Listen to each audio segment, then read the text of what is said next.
Quand on parle d'Algérie, je pense surtout aux réunions de famille qui évidemment, après à l'arrivée en France, la dispersion de la famille a fait que tout cela n'existait plus.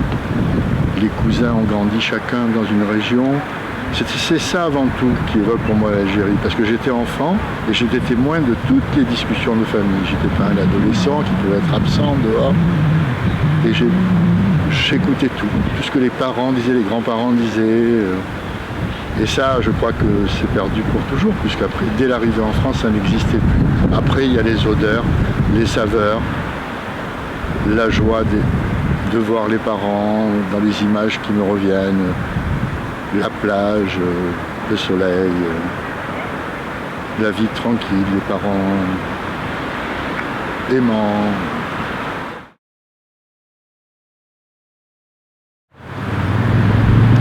Dans mon esprit, avec le recul, dans ma tête d'enfance, c'était la vie idéale. C'était la maman toujours présente à la maison, c'était le papa qui rentrait du travail, et puis il faisait encore tellement beau qu'on pouvait aller au jardin, qu'on pouvait jouer avec une petite voiture, qu'on pouvait aller se promener le long de la corniche, acheter des frites, et tout ça, quelquefois, ça me réveille la nuit, je ne sais pas pourquoi. Qu'est-ce qui vous réveille? Quel type de souvenir, justement? Tellement de choses.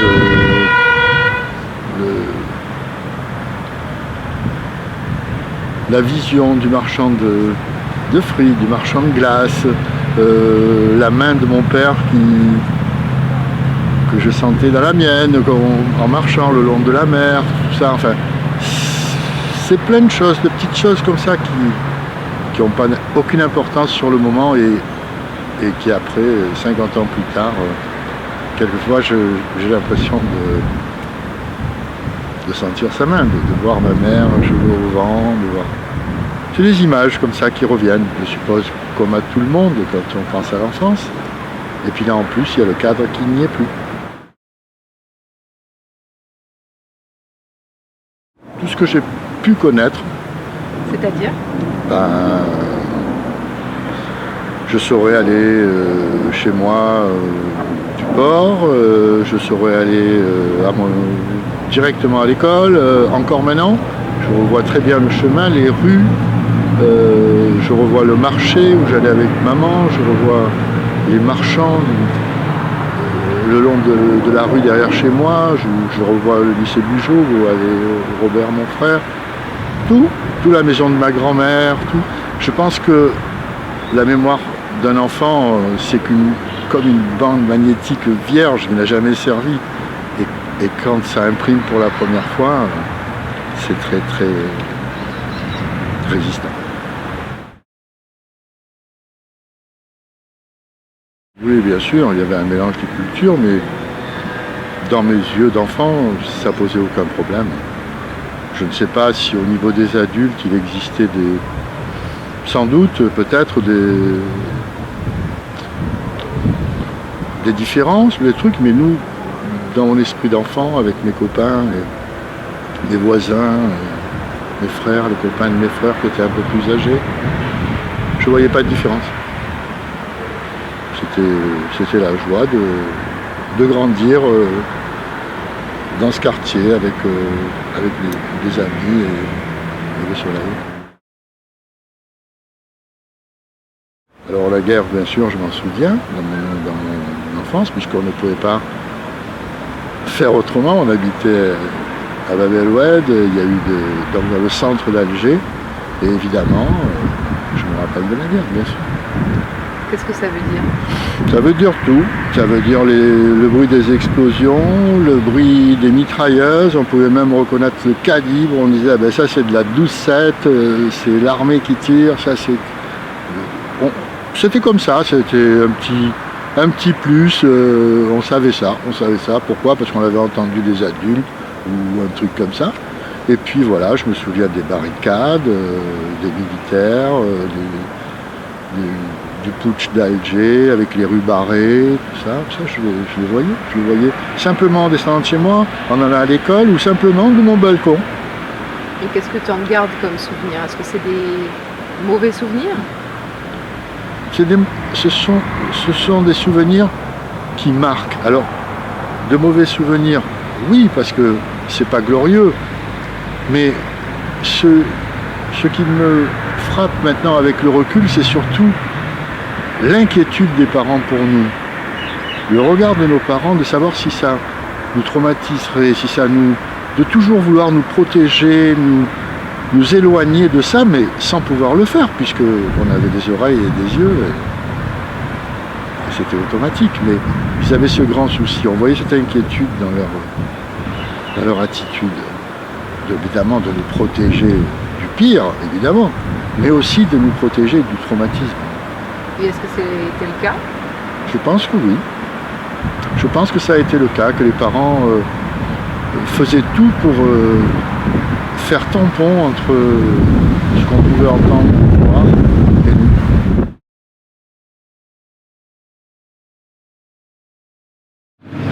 Alors les circonstances dans lesquelles je suis parti, je me les rappelle très précisément. Donc je me revois dans le bus de la colonie de vacances de la banque où travaillait mon père, la Banque d'Algérie, qui s'est chargé d'envoyer les enfants en France, en colonie, mais au lieu que ce soit pour un mois, c'était pour une durée indéterminée. Donc je me revois très bien dans le bus, devant la banque, boulevard Baudin, et par la vitre, faire coucou à papa, maman. Et à ce moment-là, est-ce qu'on t'a dit tu pars et on ne sait pas quand est-ce que tu reviens? On m'a pas dit tu pars, on ne sait pas quand est-ce que tu reviens. Non, non, on m'a pas dit ça. On m'a dit tu pars en colonie et tu auras des nouvelles par la suite. Mais moi, je n'avais pas l'impression que je ne reviendrais pas. C'était comme j'avais eu l'occasion de partir d'autres fois en colonie plus jeune. Je suis revenu à Alger. La banque organisait des colonies tous les ans. Et là, il y avait une urgence que je ne percevais pas forcément. Sur le moment, non, j'ai pas ressenti ça. Je pense que l'esprit d'enfant a pris le dessus et non, là où j'étais en colonie, près d'Avallon, pendant tout l'été, ensuite rejoindre la famille à Toulouse, puis après mon papa muté à Marseille. Non, non, j'avais pas ça dans l'esprit. C'était la découverte. Pour toi, c'était une suite et une page qui se tournait en Algérie. Voilà, pour moi, c'était une suite, quelque chose de douloureux. Il fallait essayer de faire du mieux possible. Je crois qu'on a été quand même privilégié. Papa était fonctionnaire, il a retrouvé un travail tout de suite. Donc, tout ça, ça aide à cicatriser un peu, qu'on s'aperçoit moins. Et puis, le temps passe. Voilà. Et est-ce qu'avec le temps, parfois, tu es triste ou nostalgique de ce pays que tu as quitté? Alors avec le temps, bien sûr, tout au long de ma vie, j'ai eu des moments de nostalgie, des moments où je pensais à mon enfance et je voyais tous ces visages radieux, quelquefois en regardant les photos de famille, de la plage, de Sidi Ferruche. C'était la joie de vivre.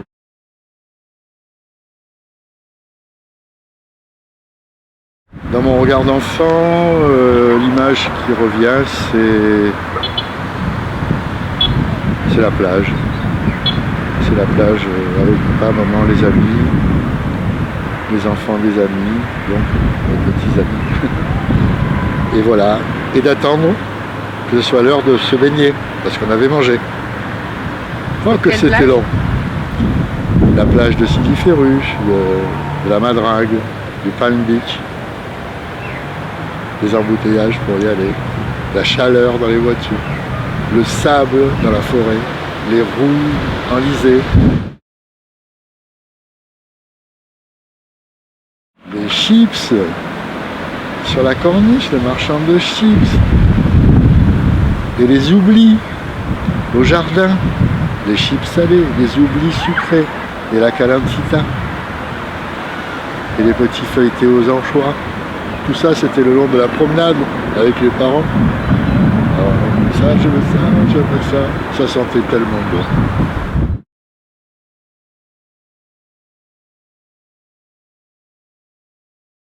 Oui, c'est très important de parler de cette partie de ma vie, puisque après nous, ce sera fini.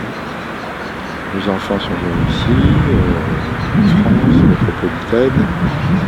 Évidemment, comme nous sommes les derniers témoins, il reste des gens de la génération de nos parents, longue vie à eux, qui malheureusement souvent ne sont pas en état de retranscrire exactement toute leur vie là-bas, même s'ils ont vécu plus longtemps que nous. Donc nous, les derniers témoignages, même si ça appartient à l'enfance, à l'adolescence ou au début de la vie adulte, c'est les dernières tranches de vie qui peuvent témoigner de là-bas.